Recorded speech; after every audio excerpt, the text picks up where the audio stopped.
শাহজাহান খান সাহেব এবং জিয়াউল হাসান সাহেব তারা খুবই আনরুলি আচরণ করেছেন। এদেরকে ধমক দিয়েছেন, গালাগালি করেছেন, হুমকি দিয়েছেন, নির্বংশ করার কথা বলেছেন। একজন তো তিনি হেলমেট ছুঁড়ে মেরেছেন। সেটা হচ্ছে যে 17 জনকে তোলার সময় গেট থেকে একজন একজন করে খুলে খুলে তো ঢুকাচ্ছিল। শেষ মুহূর্তে এই চাবি সংখ্যা যেটা, এই চাবি সংখ্যা বেশি না, আমি যখন বুঝতে পেরেছি। খুলতে সময় লেগেছে বলে তাড়াহুড়া করে ওনাকে ওই অবস্থায় ঢুকিয়ে ফেলেছে। এটা তাদের অনিচ্ছা।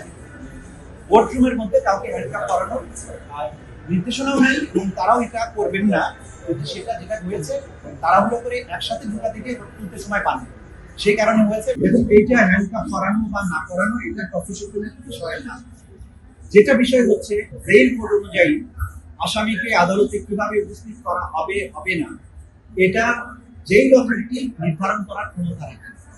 কোনো আসামি যদি আনরুলি হয় এবং তাকে কন্ট্রোল করা না যায়, তার দিক থেকে যদি সিকিউরিটি রিস্ক থাকে, তাহলে তাকে হ্যান্ডকাপ করানো অথবা হ্যান্ডকাপের চেয়েও আরো জটিল কোনো পদ্ধতি যদি দরকার হয়, সেটা কিন্তু জেল অথরিটি করতে পারেন।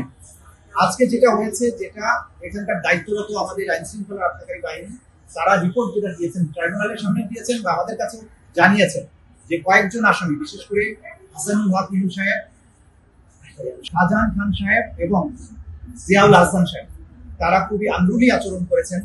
এদেরকে ধমক দিয়েছেন, গালাগালি করেছেন, হুমকি দিয়েছেন, নির্বংশ করার কথা বলেছেন। একজন তো তিনি হেলমেট ছুঁড়ে মেরেছেন এবং আগেও তার ভিডিও আপনারা দেখেছেন। যেটা হয়েছে যে উনি ওনাকে যখন দুপাশে হ্যান্ডকাপ না লাগিয়ে আগের সময় দুজন পুলিশ ওনাকে দুই পাশে দুই হাত ধরে নিয়ে যেতেন, উনি কিন্তু জোর করে হাত ছুটিয়ে ফেলেছেন। এইসব বিষয়গুলো সিকিউরিটি থ্রেট মনে করে ওনারা তাদেরকে কোর্টরুম পর্যন্ত আনার ব্যাপারে হ্যান্ডকাপ ইউজ করেছেন, এটা ওনারা আদালতে জানিয়েছেন। এই বিষয়টা প্রসিকিউশনের কিছু দায়িত্ব নেই। যদি প্রিজন অথরিটি এবং আইন শৃঙ্খলা রক্ষাকারী বাহিনী মনে করেন যে এই আসামিদের পক্ষ থেকে নিরাপত্তার ঝুঁকি আছে, তারা আনরুলি আচরণ করতে পারেন বা অন্য কোনো সমস্যা তৈরি করতে পারেন, আইন অনুযায়ী ব্যবস্থা গ্রহণ তারা করবেন, এটাই ট্রাইব্যুনাল বলে দিয়েছে।